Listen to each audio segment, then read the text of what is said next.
Today we are going to start our new chapter integration. Before start this chapter, we have to learn some formulas on the integration. So have a look. X to the power n dx is equal to integration of x to the power n dx is equal to x to the power n plus 1 upon n plus 1 and plus c. A to the power x dx integration is equal to a to the power x upon log a plus c. E to the power x dx is equal to e to the power x plus c. 1 by x of integration of 1 by x dx is equal to log x. Integration of sin x dx is equal to minus cos x. And cos x, integration of cos x dx is equal to sin x. Integration of tan x dx is equal to log sec x or minus log cos x.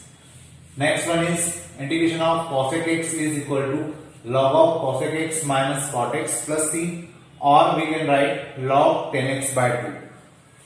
Next one is integration of sec x dx is equal to log of sec x plus tan x. Next one is cot x dx is equal to log sin x. Integration of sec x tan x dx equal to sec x. The next one is cosec x cot x. Integration of cosec x cot x is equal to minus cosec x plus c. And the next one is integration of sec square x dx is equal to tan x plus c. And the last one is integration of cosec square x dx is equal to minus cot x dx. फिलहाल ये मैंने अभी कहा कि last है, लेकिन इसके आगे और भी फॉर्मूले फिलहाल के लिए लास्ट है. अभी जो फॉर्मूले की जरूरत हमें है वो मैंने सारे फॉर्मूले लिख दिए हैं, लेकिन जब आगे हम लोग क्वेश्चंस करेंगे तो कुछ इंटीग्रेशन के फॉर्मूले आएंगे, कुछ और नए फॉर्मूले आपको देखने को मिलेंगे. तो फॉर्मूले के लिए इस चैप्टर को आप लोग अगर किसी नए पेज से नई कॉपी से स्टार्ट कर रहे हैं तो ये सारे फॉर्मूले किसी फ्रंट पेज पे लिख लीजिए और उनको आपको बार बार रीड करना है. आप एक बार में इनको याद नहीं कर सकते. अगर आप एक बार में याद करने की कोशिश करेंगे तो मुश्किल से 1 या 2 दिन में आप वापस भूल जाएंगे. तो इन फॉर्मूलेस को आप लोग एक पेज पर लिख लीजिए और उस पेज को बार बार हर 1-2 दिन में बार बार रीड कर लीजिए. आप केवल उसको रीड करेंगे तब भी 2 या 3 दिन में या 5-7 दिन में वो आपको याद हो जाएंगे. अब देखिए इन फॉर्मूलास को हम लोग जो लिख रहे हैं कुछ 2-3 पॉइंट है जिनको मुझे आपको एक्सप्लेन करना है कि यहां पर जितने भी इंटीग्रेशन हम लोग करेंगे उन इंटीग्रेशन में सी से आने वाली सारी टर्म के आगे माइनस का साइन लगेगा. तो देखिए यहाँ सी से स्टार्ट हो रहा है तो माइनस का साइन है. यहाँ पर सी से स्टार्ट हो रहा है cosec x तो माइनस का साइन है. यहाँ पे सी से स्टार्ट हो रहा है तो माइनस का साइन है. तो आपको ये कंसेप्ट याद रखना है कि इंटीग्रेशन में जब हम लोग किसी टर्म का या किसी फंक्शन का इंटीग्रेशन करते हैं और आंसर सी से स्टार्ट हो रहा है तो उसके आगे माइनस लगा दीजिए. ये आपको याद रखना काफी इजी भी रहेगा. अब यहाँ पे आपने कुछ नोटिस किया हो कि यहाँ पर हमने सभी के आगे plus C plus C plus C plus C plus C plus C ऐसा लिखा है और यहाँ पे dx लिखा है, इंटीग्रेशन का साइन है. तो मैं आपको इसका थोड़ा सा एक मीनिंग बता दूं. हम लोग एक्चुअल में जो चैप्टर मैंने अभी स्टार्टिंग में कहा था कि we are going to start our new chapter integration, but it is actually indefinite integration. Indefinite क्यों कहा जाता है उसका रीजन मैं आपको बताता हूं. हम लोग ये मानते हैं कि जितने भी इंटीग्रेशन होते हैं, जो भी हम लोग इंटीग्रेशन करते हैं वो डिफरेंशिएशन का अपोजिट होता है, या मैं ये कहूं कि डिफरेंशिएशन इंटीग्रेशन का अपोजिट होता है. तो अगर मैंने यहां पे लिखा y equal to x square plus 4, ठीक है. अब मैंने अगर एक्स स्क्वायर प्लस 4 लिखा मैं इसको डिफरेंशिएट करता हूं तो क्या आ जाएगा ये divide by dx equal to 2x. Clear. अब मैंने अभी क्या कहा कि जो डिफरेंशिएशन होता है वो इंटीग्रेशन का अपोजिट होता है, या मैं यूं कह सकता हूं कि जो इंटीग्रेशन होता है वो डिफरेंशिएशन का अपोजिट होता है. तो मैं इसको अब इंटीग्रेट कर दूं तो वापस से ये आ जाना चाहिए. तो करके देख लेते हैं अपन. dy equal to 2x dx. Taking integration on both side तो dy का यहाँ पे 1 है, ये हो जाएगा y, ये हो जाएगा 2x स्क्वायर बाय 2, ठीक है. 2 से 2 cancel, y equal to x square.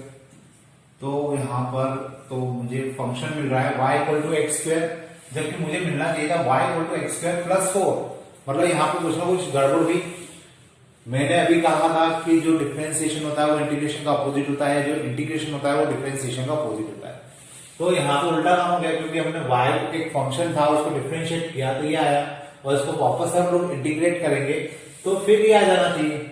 लेकिन जब हम लोग इसको इंटीग्रेट कर रहे हैं तो हमें क्या मिल रहा है, y equal to x square मिल रहा है। तो y equal to x square मिल रहा है, मतलब प्लस का 4 गायब हो गया। तो यहाँ पे प्लस का 4 हमें नहीं पता। अगर मैंने क्वेश्चन यहां से स्टार्ट किया होता तो मुझे नहीं पता कि जो वैल्यू आएगी उसके साथ कोई कांस्टेंट वैल्यू थी या नहीं थी। तो उसके लिए हम लोग यहाँ क्या लगाते हैं, प्लस सी लगाते हैं। और प्लस सी चूंकि हमें नहीं पता, ये तो खैर अभी मुझे यहाँ फंक्शन में दिख रहा है कि एक्स स्क्वायर प्लस 4 है और यहाँ पे पहले 4 था। लेकिन अगर हमने क्वेश्चन यहां से स्टार्ट किया है और इसको इंटीग्रेट किया है तो हमें पता ही नहीं होता कि इसके पहले कौन सी कांस्टेंट वैल्यू थी। तो इसी कारण से हमें प्लस सी लगाना होता है, और हमें जब वैल्यू नहीं पता होती इसी कारण से इसे कहा जाता है इनडेफिनेट। तो हम लोग जो चैप्टर कर रहे हैं वो चैप्टर नंबर 11 है और उसका नाम है इनडेफिनेट इंटीग्रेशन या इनडेफिनेट इंटीग्रल।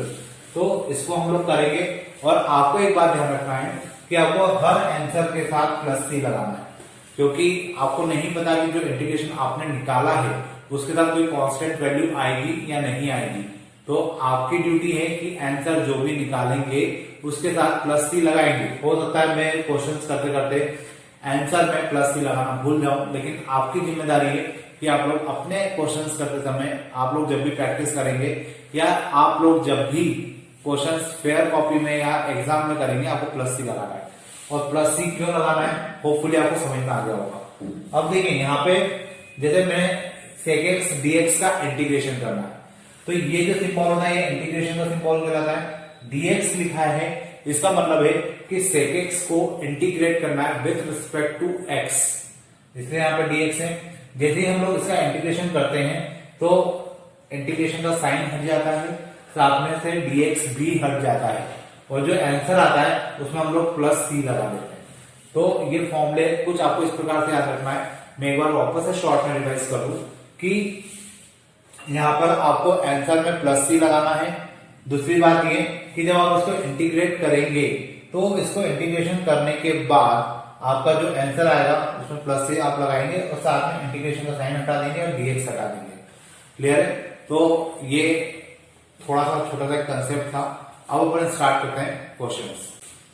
देखिए कुछ क्वेश्चंस मैंने यहाँ पे लिखे हैं जिनको मुझे इंटीग्रेट करना है, और इनको जब मैं इंटीग्रेट करूंगा तो इनका आंसर क्या आएगा ये पता करने के लिए मैंने इसके पहले भी जो फॉर्मूले लिखवाए थे, मैंने आपको कहा था कि उसको याद करिए। उसको याद करना जरूरी है, उसके बिना ये क्वेश्चंस हो पाना थोड़ा मुश्किल हो जाएगा। तो देखिए मुझे फिलहाल वो फॉर्मूले याद है, मैं उन क्वेश्चंस पे वो फॉर्मूला अप्लाई करने की कोशिश करता हूँ। जैसे एक्स क्यूब है तो इसके साथ में dx होगा, तभी मुझे इसको इंटीग्रेट करना होगा। और इसका जो फॉर्मूला होता है उसके अकॉर्डिंग क्या होता है कि जो पावर होती है उसमें प्लस 1 हो जाता है और अपॉन में भी प्लस 1 हो जाता है। तो इसका आंसर हो जाएगा x to the power 4 upon 4, और साथ में मुझे क्या लिखना है प्लस सी। तो इसका आंसर कितना हो जाएगा x to the power 4 upon 4 plus C. अब इसकी बात करते हैं, मुझे इसको भी इंटीग्रेट करना है विथ रिस्पेक्ट टू dx। आप चाहें तो इंटीग्रेशन और dx दोनों को सेपरेट दे सकते हैं और चाहे तो साथ में भी कर सकते हैं। तो यहाँ पे कितना हो जाएगा 4 इंटू एक्स की पावर 4 कांस्टेंट है, तो 4 का एलिमेंट आ जाएगा। x की पावर 3 को जब हम लोग इंटीग्रेट करेंगे तो उसकी पावर में प्लस 1 हो जाएगा, क्योंकि सबसे पहला फॉर्मूला है x to the power n equal to x to the power n plus 1 upon n plus 1। तो यहाँ पर x की पावर में जो 3 है वो हो जाएगा 3 प्लस 1 अपॉन में 3 प्लस 1 माइनस 4, यहाँ पे आ जाएगा x to the power minus 5 plus 1 upon में माइनस 5 प्लस 1। ये जो 3 प्लस 1 है ये 4 हो जाएगा, और इस 4 से cancel x to the power 4 minus 4 x to the power minus 4 upon minus 4। ये 4 से 4 कैंसिल, ये माइनस और माइनस प्लस हो जाएगा। तो यहाँ पे आंसर मुझे मिलेगा x to the power 4 plus 1 upon x to the power 4 plus c। ये मेरा क्या हो जाएगा आंसर हो जाएगा। प्लस सी आपको लगाना है, जैसा मैंने आपको थोड़ी देर पहले भी कहा था। फिलहाल ये क्वेश्चन भी हो गया मेरा। अब अपन कर चलते हैं रूट एक्स की तरफ, और रूट एक्स का जो भी आंसर आएगा उसको आप याद कर लीजिएगा। क्योंकि जब तक ये इंटीग्रेशन चलेगा हमें बार बार रूट एक्स की जरूरत पड़ेगी, और रूट एक्स का इंटीग्रेशन क्या होगा वहां पर हम लोग डायरेक्टली रखेंगे। तो देखिए क्या होगा इसका आंसर, रूट एक्स की बात करते हैं हम लोग, तो रूट एक्स को हम लोग लिख सकते हैं एक्स टू द पावर 1/2, और मुझे इसको इंटीग्रेट करना है विथ रिस्पेक्ट टू एक्स, तो यहां पर क्या हो जाएगा x to the power 1/2 plus 1 upon में 1/2 प्लस 1, ठीक है। फिर एक्स टू द पावर कितना आ जाएगा, ये मतलब ये तो हो जाएगा नीचे 3/2, और 3/2 ऊपर रेसिप्रोकल होगा तो हो जाएगा 2/3 x to the power 3/2 plus C. ये क्या हो जाएगा, रूट एक्स का इंटीग्रेशन हो जाएगा। मतलब सीधा सा कंसेप्ट है कि जब भी आपको रूट वाली टर्म मिलेगी तो आपको रूट वाली टर्म को पावर के फॉर्म में कन्वर्ट करना है, और पावर के फॉर्म में कन्वर्ट करने के बाद आप उसको इंटीग्रेट कर देंगे। नेक्स्ट है e to the power log root x upon x. मैं आपको एक कंसेप्ट बता दूं, यहाँ पे e की पावर में अगर डायरेक्टली log लिखा होता है, मान लीजिए यहाँ पे है ax का होल स्क्वायर, तो अगर e की पावर में डायरेक्टली log है तो इसकी वैल्यू कितनी हो जाती है, सीधे ax स्क्वायर हो जाती है। अगर e to the power log यहां पर b लिखा है तो ये जो वैल्यू है ये सीधी कैंसिल होकर यहाँ पे क्या आ जाता है, b आ जाता है, ठीक है। तो ये आपको कंसेप्ट पता होना चाहिए। तो यहाँ पर भी आप लोग देखिए, यहाँ पर आपको क्या दिया हुआ है e to the power log root x, तो मैं इसको e की पावर log x को हटाकर सीधे यहाँ पे लिख सकता हूँ root x upon x, clear है। और रूट एक्स अपॉन एक्स को क्या लिखा जा सकता है, 1 अपॉन रूट एक्स dx, ठीक है। अब 1 अपॉन रूट एक्स हो गया, dx हो गया। अब मुझे इसको इंटीग्रेट करना है, तो इसको इंटीग्रेट किस प्रकार से कर सकते हैं हम लोग, ऑब्वियस है कि मुझे इसको जब भी कोई टर्म नीचे होती है मैं उसको इंटीग्रेट नहीं कर सकता, मुझे इस टर्म को ऊपर ले जाना होगा। तो यहां पर कितना आ जाएगा x to the power -1/2 dx, और इसको इंटीग्रेट करेंगे तो ये हो जाएगा x to the power -1/2 plus 1 upon में -1/2 plus 1, and it is equal to 2 x to the power 1/2 equal to 2 root x plus C. मतलब मैं अगर आपको ऐसा बोलूं कि आप याद कर लीजिए कि 1 अपॉन रूट एक्स कितना होता है, तो 2 रूट एक्स होता है, क्लियर है। और अगर आपको नहीं समझ में आया तो आप निकालना भी देख सकते हैं कि हमने किस प्रकार से निकाला है, क्योंकि आगे जैसे रूट एक्स का मैंने आपको बताया कि 2/3 एक्स टू द पावर 3/2 होता है, ये आपको याद करना चाहिए क्योंकि इसकी जरूरत बार बार पड़ेगी। वैसे ही 1 अपॉन रूट एक्स की भी बार बार जरूरत पड़ेगी, तो 1 रूट एक्स का फॉर्मूला क्या होता है, 2 रूट एक्स होता है। इसको एज अ फॉर्मूला याद कर लीजिए ताकि आगे आने वाले क्वेश्चंस में हम लोग इनकी वैल्यू को डायरेक्ट पुट करेंगे, ठीक है। अब अपन देखते हैं नेक्स्ट ये क्वेश्चन। इस क्वेश्चन को करने के लिए मैंने अभी थोड़ी देर पहले भी कहा था कि जो अपॉन में टर्म होती है हम लोग उनको डायरेक्टली इंटीग्रेट नहीं कर सकते, मुझे इसको सेपरेट करना पड़ेगा। तो मैं इसको सेपरेट कर दूं तो हो जाएगा x³ upon x² minus 1 upon x² and it is dx, clear है। इसके बाद ये टर्म इससे कैंसिल, यहां आ जाएगा x, यहां आ जाएगा 1 अपॉन, या इस x² को ऊपर ले जाते हैं, ऊपर ले जाने पे क्या हो जाएगा x टू द पावर -2। बस अब हमें क्या करना है, इसको इंटीग्रेट करना है, तो x का इंटीग्रेशन हो जाएगा x²/2। अब मैं थोड़ा सा डायरेक्ट करूंगा, आपको भी आना चाहिए। फॉर्मूला कौन सा लगाया मैंने, इसमें जो लगा था वही फॉर्मूला लगाया इसमें, और यहाँ पे हो जाएगा x to the power -2 plus 1 upon में -2 plus 1 and it is equal to x²/2 plus 1 upon x plus C. तो ये मेरा क्या हो जाएगा, आंसर हो जाएगा।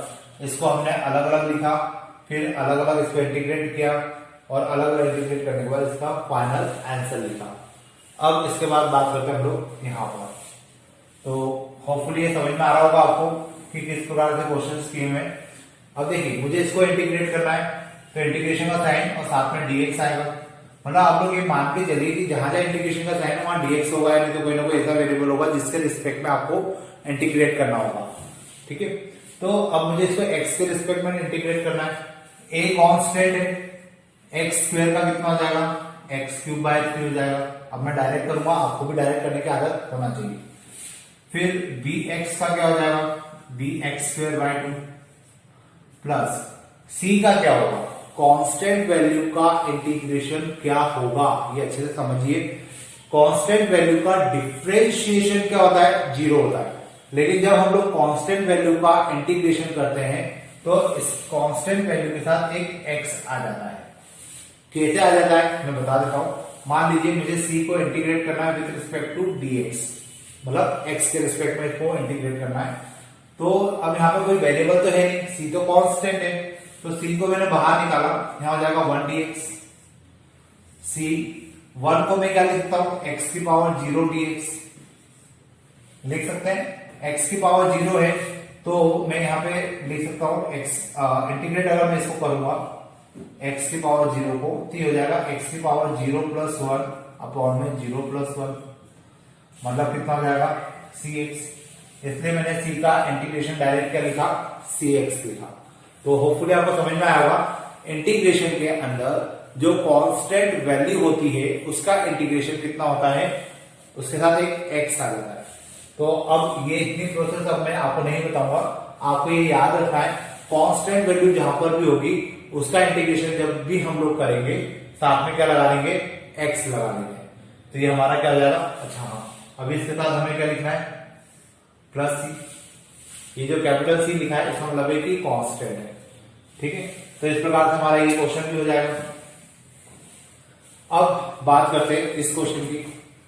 तो देखिए अब इसको क्या करना है, हमें यहां लिखा हुआ है 1 माइनस एक्स और रूट एक्स, मुझे इसको इंटीग्रेट करना है विद रिस्पेक्ट टू एक्स। तो अब इसको इंटीग्रेट किस प्रकार से किया जाएगा, तो इसको इंटीग्रेट करने के लिए पहले इसका अंदर मल्टीप्लाई कर देते हैं, ये हो जाएगा root x minus x root x.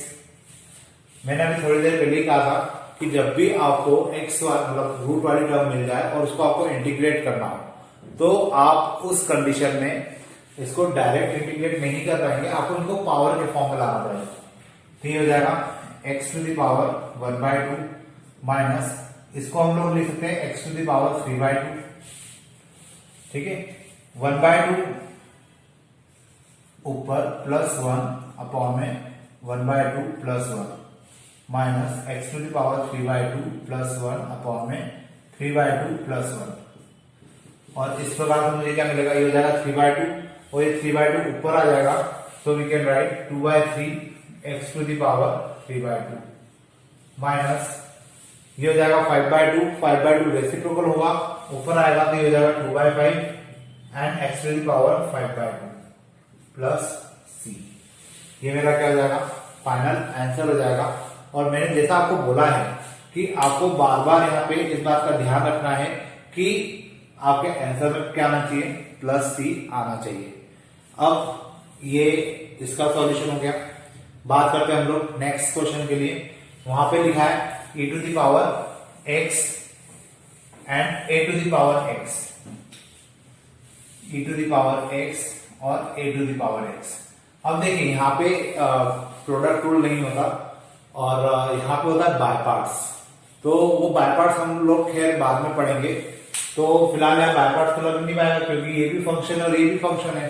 तो अब इसको कैसे करें, तो इसको करने के लिए हम लोग क्या करेंगे, e a की पावर x लिख देते हैं, ठीक है। और जब e a की पावर x लिखेंगे तो इसका इंटीग्रेशन क्या हो जाएगा, e a की पावर, इस पूरे को कांस्टेंट मान लीजिए, तो a की पावर x का होता है a की power x upon log a। अब log a होता है, लेकिन यहाँ पे a की जगह पे कौन है, e a है, तो यहाँ पे e a पूरा आ जाएगा। और एक और बात ध्यान रखिए कि जब भी आप लोग इंटीग्रेशन करेंगे और उसमें x के साथ कोई टर्म कांस्टेंट होगी तो वो कहां पर आएगी, आगे आएगी, लेकिन यहाँ पे x के साथ कुछ भी नहीं है, तो फाइनली ये मेरा क्या हो जाएगा, आंसर हो जाएगा। तो इस प्रकार से ये मेरे और साथ में प्लस सी लिखना है, तो ये फाइनली मेरा क्या हो गया, आंसर हो गया। अब आज हमने जो क्वेश्चंस किए काफी कम क्वेश्चंस हुए, लेकिन वो जरूरी थे, थोड़ा सा बेसिक्स था, मुझे आपको समझाना था कि किस प्रकार से हमें क्वेश्चंस करना है और कहाँ कहाँ पे आपको ध्यान रखना है। तो आपको जो फॉर्मूले मैंने अभी स्टार्टिंग में बताया वो फॉर्मूले आप लोग अच्छे से याद करिए, लिख कर रखिए और उसको बार बार पढ़ते रहिए। आप उसको एक बार में पढ़कर याद नहीं कर सकते, एक बार में बैठ कर आप उसको रट नहीं सकते, उसको आपको बार बार रीड करना पड़ेगा, तब जाके वो फॉर्मूले याद होंगे। और मैं आपको एक और बात बता दूं कि जब आप इन फॉर्मूलों को याद करेंगे तो आपको काफी कंफ्यूजन होगा डिफरेंशिएशन और इंटीग्रेशन के फॉर्मूले में। तो आपको दोनों फॉर्मूलों को साथ में लिखना चाहिए और साथ में कंपेयर करना चाहिए। अधिकतर फॉर्मूले ऐसे हैं कि जिसका आप डिफरेंशिएशन कर रहे हो तो इंटीग्रेशन वाली टर्म आ रही है और इंटीग्रेशन कर रहे हो तो डिफरेंशिएशन वाली टर्म आ रही है। तो अगर आपने इन फॉर्मूलों को साथ में लिखा तो आपका जो कंफ्यूजन है वो भी दूर हो जाएगा। अब जब हमारा नेक्स्ट लेक्चर होगा हम उसमें इसी टाइप के इंटीग्रेशन के ऊपर और ज्यादा क्वेश्चंस करेंगे और थोड़ा सा देखेंगे कि किस प्रकार से इंटीग्रेशन और अप लेवल पे जाके हम लोग कर सकते हैं। Hello student, today we are going to do some more questions on the integration. In the last video lecture, we have learned about the formulas. Today we will do some more questions on that topic. So let's start. देखिए यहाँ पर मेरे पास x cube minus x square plus x minus one upon में x minus one एक आपको function given है और आपको इसका इंटीग्रेशन करना है। साथ में यहाँ पे dx भी बाय डिफॉल्ट dx होगा ही होगा। तो अब देखिए यहाँ पे अपॉन में जब कोई टर्म होती है तो उसको हम लोग डायरेक्ट इंटीग्रेट नहीं कर सकते। यहाँ पे मुझे क्या करना चाहिए, अगर ऊपर फैक्टर बन सकते हैं तो हम लोग फैक्टर बनाएंगे और अगर ऊपर फैक्टर नहीं बन पाते तो उस कंडीशन में हम लोग इसको डिवाइड करते हैं। फिलहाल फैक्टर बन सकते हैं तो हम लोग कोशिश करते हैं। यहां से हमने एक्स स्क्वायर कॉमन निकाला, then we get x minus one plus one x minus one upon x minus one dx integration of x square plus 1 and x minus 1 upon x minus 1 dx। यहां पे x minus 1 और x minus 1 cancel हो जाएगा and the integration of x square plus 1 will be x cube by 3 plus 1 is a constant। और मैंने आपको कहा था कि जब भी किसी कांस्टेंट टर्म होगी तो उसका इंटीग्रेशन क्या होगा, x होगा। तो यहां पे हमने x लिख दिया और प्लस c, ये मेरा क्या हो जाएगा, आंसर हो जाएगा इस क्वेश्चन के लिए। ठीक है, सेम क्वेश्चन अब यहां पर है, मुझे इसको भी इंटीग्रेट करना है विथ रिस्पेक्ट टू x। तो देखिए मैं डायरेक्ट, ये तो सिंपल सी टर्म है, मैं इनको डायरेक्ट इंटीग्रेट कर सकता हूं। 5 टू द पावर x, इसका क्या हो जाएगा 5 to the power x upon log a, sorry a की जगह यहां पे कौन आएगा, क्योंकि a तो फॉर्मूले में होता है, यहां पे आ जाएगा 5 प्लस 3 कांस्टेंट है उसको लिखिए बाहर। e to the power x का इंटीग्रेशन क्या होता है, e to the power x ही होता है, प्लस x क्यूब का इंटीग्रेशन क्या होता है, डायरेक्ट याद करिए x to the power 4 upon 4 plus c। अब इतना स्टेप लिखने का टाइम हमारे पास नहीं है कि हम लोग स्टेप बाय स्टेप लिखे और उसको सॉल्व करें। नेक्स्ट क्वेश्चन देखिए, अब मुझे इसको इंटीग्रेट करना है, यहाँ पे इंटीग्रेशन का साइन आ जाएगा और इस पूरे के बाहर आएगा dx। तो अगर मुझे इसको इंटीग्रेट करना है, x टू द पावर 6 का इंटीग्रेशन हो जाएगा x टू द पावर 7 अपॉन 7 plus 5 e to the power 5 constant है, इसको आगे लिखिए, e to the power x का इंटीग्रेशन होता है e to the power x plus 1 upon x का इंटीग्रेशन होता है log x। ये हम लोग लिख चुके हैं, आपके पास फॉर्मूले लिखे हुए हैं, आप लोग देखिए उसमें से। तो ये मेरा क्या हो जाएगा, आंसर हो जाएगा। तो काफी इजी क्वेश्चन है, केवल आपको फॉर्मूला अप्लाई करना है और फॉर्मूला अप्लाई करने के बाद उसका इंटीग्रेशन लिखना है। अब जैसे इसको मुझे इंटीग्रेट करना है, तो इसको इंटीग्रेट अगर मुझे करना है तो इसका इंटीग्रेशन अब मैं डायरेक्ट लिखूंगा। लास्ट जो वीडियो लेक्चर था उसमें हमने इसको प्रॉपर तरीके से लिखा था कि कैसे प्लस 1 ऊपर होता है, प्लस 1 नीचे ऊपर, वो दिखाता है। अब देखिए अगर मैं इसको डायरेक्ट करने की कोशिश करूं तो यहीं पे प्लस 1 कर लीजिए, कितना हो जाएगा 5/3। यहां पे अगर 5/3 आ रहा है तो यहां पे इसका रेसिप्रोकल आएगा 3/5। ठीक है, फिर 2 e to the power x का इंटीग्रेशन हो जाएगा 2 e to the power x minus 1 upon x, अपन ने वहां पे भी देखा, ये होता है log x प्लस 3। ये वापस से मेरा क्या हो जाएगा, आंसर हो जाएगा। तो आप लोग देख सकते हैं कि एक एक लाइन के तो आंसर निकल रहे हैं हमारे। डायरेक्ट इंटीग्रेट आप भी कर सकते हैं, यहां पे इसको इंटीग्रेट करेंगे तो यहाँ आ जाएगा dx। अब 2x का इंटीग्रेशन क्या हो जाएगा, इसका साइन हटा देते हैं, क्योंकि अगर आपने इंटीग्रेशन कर दिया है तो इंटीग्रेशन का साइन नहीं आएगा, ना dx आएगा। तो ये हो जाएगा कितना, 2x² 2 माइनस 3 cos x का इंटीग्रेशन होता है sin x plus e⁻x plus c। अब यहाँ पे किसी के दिमाग में ये बात नहीं आना चाहिए कि यहाँ प्लस होगा, कि हमने cos x को इंटीग्रेट किया है तो माइनस का साइन जनरेट होगा। नहीं, मैंने आपको कहा था लास्ट लेक्चर में कि जब इंटीग्रेशन करते हैं तो आंसर अगर c से स्टार्ट हो रहा होता है तो माइनस का साइन आता है। यहाँ आंसर किससे स्टार्ट हो रहा है, साइन s से, तो ऑब्वियसली माइनस का साइन नहीं आएगा और ये क्वेश्चन हमारा मतलब ये हमारा क्या हो जाएगा, आंसर हो जाएगा। तो होपफुली आपको ये 4-5 क्वेश्चन समझ में आए होंगे कि किस प्रकार से किए। अब इसके बाद अपन देखते हैं नेक्स्ट क्वेश्चन। देखिए जो नेक्स्ट क्वेश्चन मेरे पास है, इस क्वेश्चन को लेकर स्टूडेंट काफी उलझते हैं कि इस क्वेश्चन को कैसे सॉल्व किया जाए या इसका आंसर क्या आएगा। तो मैं आपको थोड़ा सा पहले एक बार ये भी बता दूं कि कैलकुलस जो टॉपिक होता है इसमें आप लोग आंसर को पहले से डिसाइड नहीं कर सकते कि आप यही आंसर लाएंगे।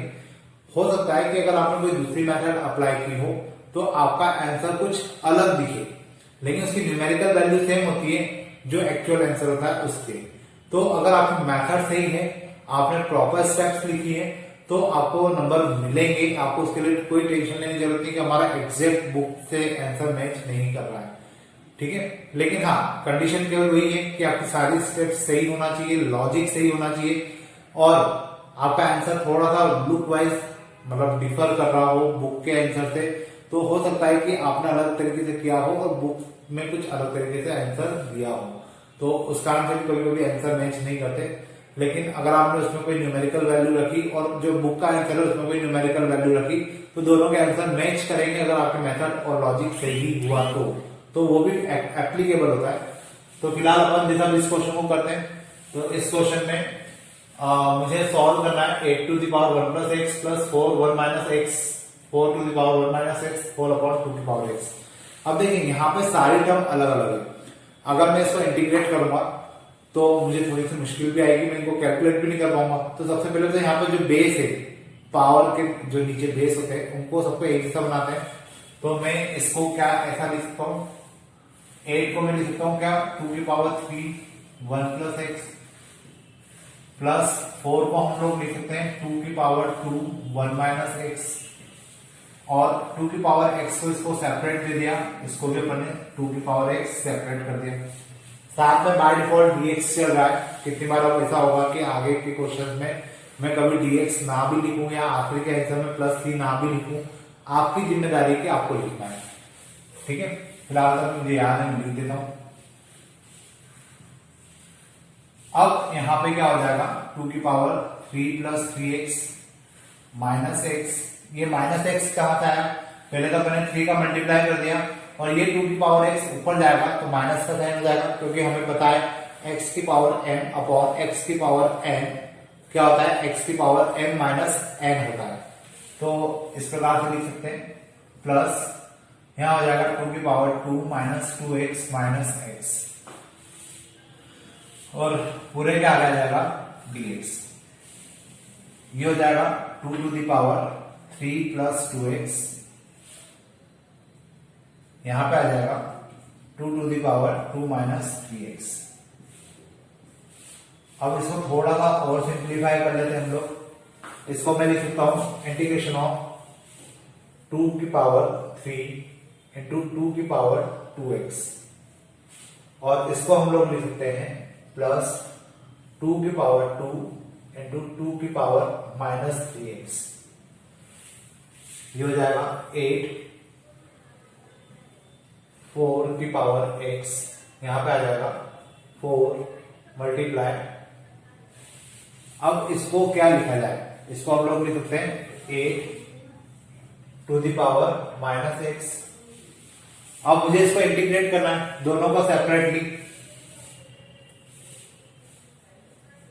यहां हो जाएगा 8 मल्टीप्लाई 4 की पावर x का इंटीग्रेशन होता है 4 to the power x upon log 4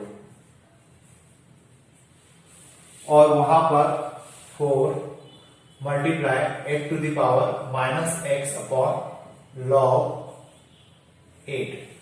अब मैं आपको एक और कंसेप्ट यहाँ बता दूं, जैसे मैंने लास्ट जो वीडियो लेक्चर हुआ था उस पर भी कहा था कि x के साथ वैसे देखा जाए तो 4 हमारे पास जो फॉर्मूला होता है वो होता है a to the power x का इंटीग्रेशन होता है a to the power x upon log e।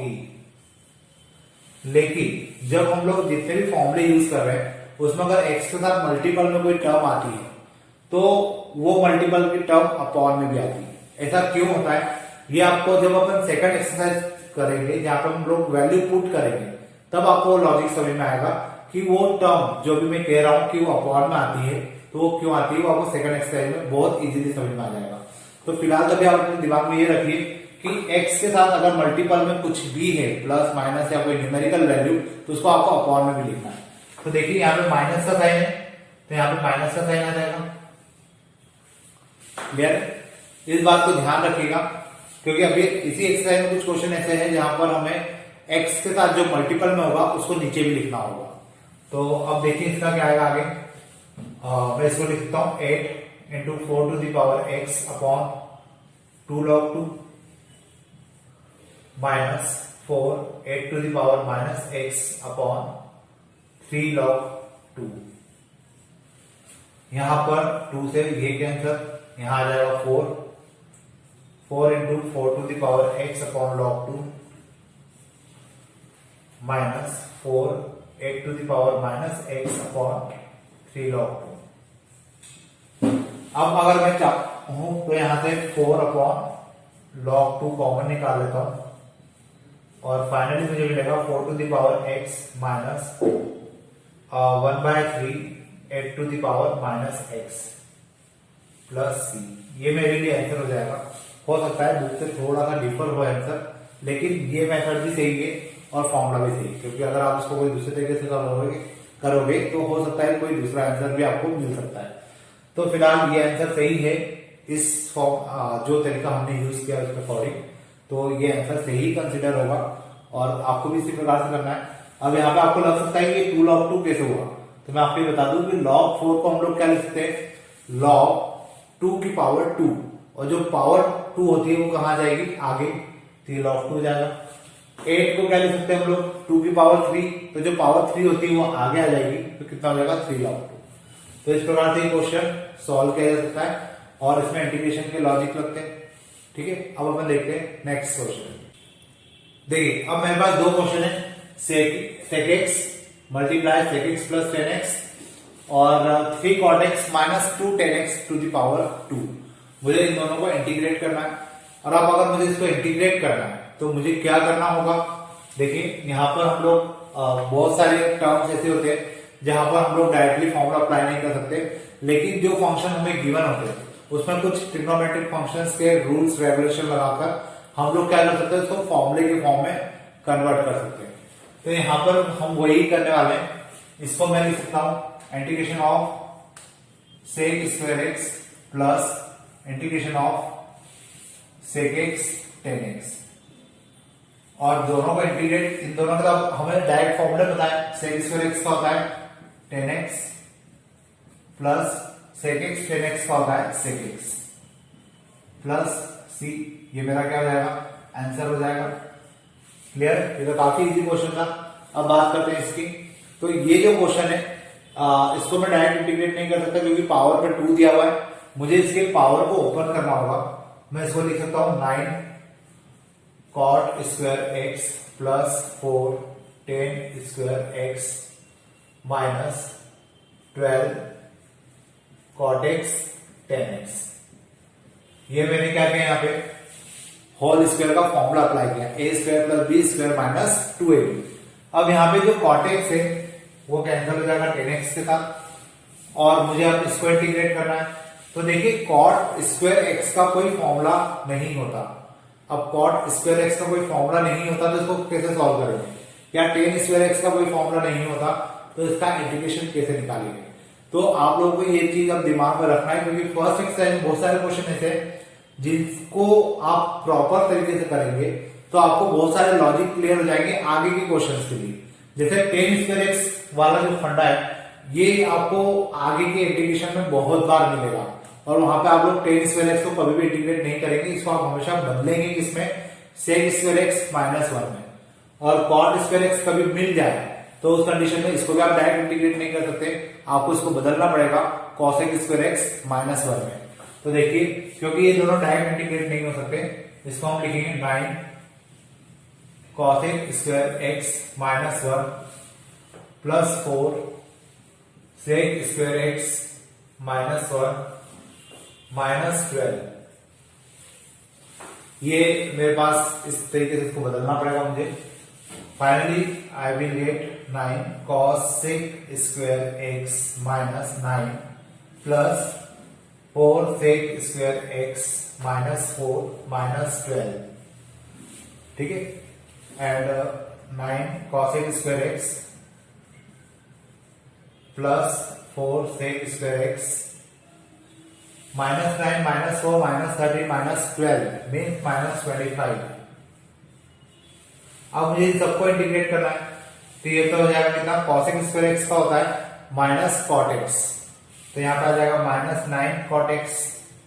अब देखिए यहाँ माइनस का साइन क्यों आया, क्योंकि जो आंसर आ रहा है वो सी से आ रहा है, इसलिए मुझे आगे क्या लगाना है, माइनस का साइन लगाना है। यहाँ पे कितना आ जाएगा 4 10x, और यहाँ पे कांस्टेंट टर्म है तो इसके साथ क्या आ जाएगा x प्लस सी, ये मेरा क्या हो जाएगा, आंसर हो जाएगा। और इस प्रकार से क्वेश्चन सॉल्व होगा।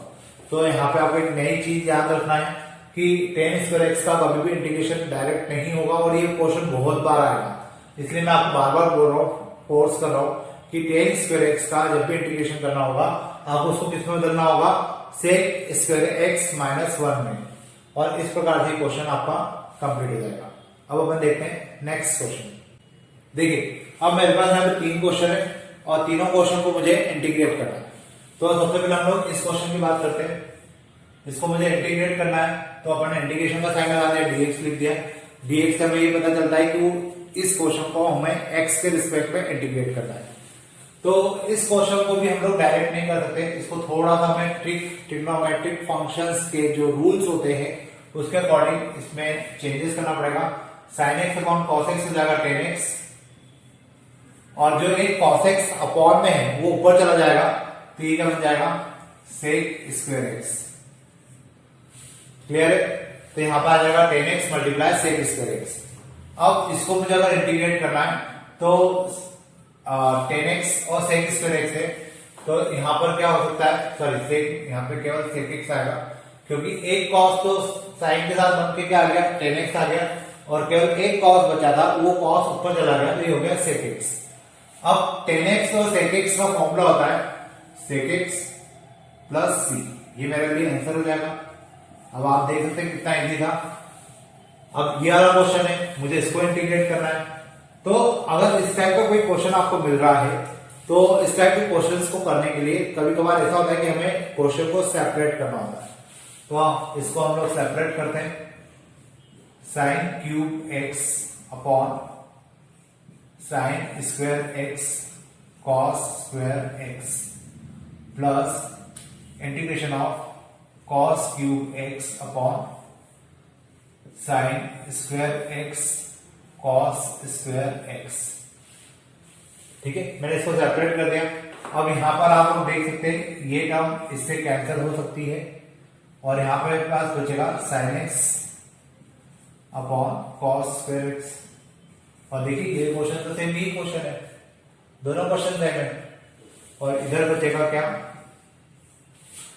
कॉस क्यूब से कॉस स्क्वायर एक्स कैंसिल, यहां बचेगा cos x upon sine square x. तो ये दो टर्म मेरे पास बचेगी। अब मुझे इसको सॉल्व करना है, तो ये वाला तो तरीका इस तरीके से हम लोग सॉल्व कर लेंगे, और जब ये सॉल्व हो जाएगा तो हमें दिख रहा है कि इसको भी हम लोग इसी प्रकार से कन्वर्ट कर सकते हैं। तो देखिए इसको हम लोग लिखेंगे एक साइन एक कॉस मिलकर हो गया 10x, और एक कॉस जो अपॉन में ये ऊपर जाके बन जाएगा sec x, plus cos x upon sin x हो जाएगा cot x, और जो अपॉन में sin x है वो ऊपर जाके हो जाएगा cosec x। तो इस प्रकार से मुझे क्या मिल जाएगा, दो इंटीग्रेशन मिल जाएंगे। अब इसका इंटीग्रेशन होता है सीधे sec x और इसका होता है minus cosec x plus c। तो देखिए यहाँ पे भी cosec x c से स्टार्ट हो रहा था इसलिए माइनस का साइन है, ठीक है। तो इस बात का आपको ध्यान रखना है। तो ये वाला इंटीग्रेशन इस प्रकार से हो जाएगा। अब है थर्ड वाला, तो देखिए इसको कैसे करेंगे। यहां पर एक और नया कंसेप्ट आप सुन लीजिए कि जब भी साइन स्क्वायर एक्स हो या कॉस स्क्वायर एक्स हो, ठीक है, या साइन स्क्वायर एक्स बाय 2 हो या कॉस स्क्वायर एक्स बाय 2 हो, हमेशा इसमें हाफ एंगल फॉर्मूले लगेंगे और हाफ एंगल फॉर्मूले से इन क्वेश्चन को सॉल्व किया जा सकता है। तो साइन स्क्वायर एक्स बाय 2 का हाफ एंगल फॉर्मूला क्या होगा, याद करिए। साइन स्क्वायर एक्स बाय 2 किस फॉर्मूले में आता है, कॉस एक्स के, यहां आता है 1 minus 2 sine square x by 2। यहां से साइन स्क्वायर एक्स बाय 2 की वैल्यू अगर हम लोग निकालेंगे तो ये हो जाएगा sine square x by 2 equal to 1 minus cos x divided by 2। तो मुझे जो साइन स्क्वायर एक्स बाय 2 की वैल्यू है ये रख के इस क्वेश्चन को सॉल्व करना होगा। मैं साइन स्क्वायर एक्स बाय 2 को डायरेक्टली इंटीग्रेट नहीं कर सकता, तो मैं इसकी जगह पे क्या पुट करूंगा, 1 minus cos x upon 2। Clear है, होपफुली समझ में आया होगा कहां से लिखा मैंने इसको। 1 अपॉन 2 को कांस्टेंट मानकर बाहर निकाल लेते हैं और हमें इंटीग्रेट करना होगा 1 माइनस कॉस एक्स को। अब 1 का जो इंटीग्रेशन होता है 1 का होता है, जैसा मैंने आपको बताया था कांस्टेंट है, इसलिए इसके साथ x आ जाएगा माइनस cos x का हो जाएगा sin x और प्लस c। तो इस प्रकार से हमारा आंसर आएगा 1/2 x माइनस साइन एक्स। तो जब भी इस टाइप के इंटीग्रेशन आपको करना हो, मतलब किसका, साइन स्क्वायर एक्स का, कॉस स्क्वायर एक्स का, साइन स्क्वायर एक्स बाय 2 का, कॉस स्क्वायर एक्स बाय 2 का, हमेशा उसमें हाफ एंगल फॉर्मूला अप्लाई करना पड़ेगा और उसको आपको बिना पावर वाली फंक्शन में बदलना पड़ेगा ताकि आप उसको इंटीग्रेट कर पाओगे। अगर पावर में 2 है तो आप उसको इंटीग्रेट नहीं कर पाओगे, ये बात ध्यान रखिएगा, क्योंकि आगे इस टाइप के भी बहुत सारे क्वेश्चन आपको मिलेंगे। मैं आपको बार बार बोलता जा रहा हूं कि इस एक्सरसाइज में बहुत सारे क्वेश्चन ऐसे जिनसे आपके लॉजिक क्लियर होंगे और उन्हीं लॉजिक से फिर आप आगे के क्वेश्चंस कर पाओगे। तो इस एक्सरसाइज को अच्छे से करिए, प्रॉब्लम आती है निकालिए, मुझसे शेयर कीजिए और कुछ डाउट्स है तो आप लोग स्कूल में आके भी पूछ सकते हैं। तो आज के लिए फिलहाल अपन इतना ही करते हैं। अब जब हमारा जो नेक्स्ट वीडियो लेक्चर होगा उसमें अपन और इसी एक्सरसाइज के, ये फर्स्ट एक्सरसाइज चल रही है, इसी एक्सरसाइज के और भी क्वेश्चंस करेंगे और अगर तब तक आपको कुछ डाउट्स होंगे तो वो भी मैं आपको क्लियर कर दूंगा। तो आज के लिए अपन इतने रहते हैं। Thank you.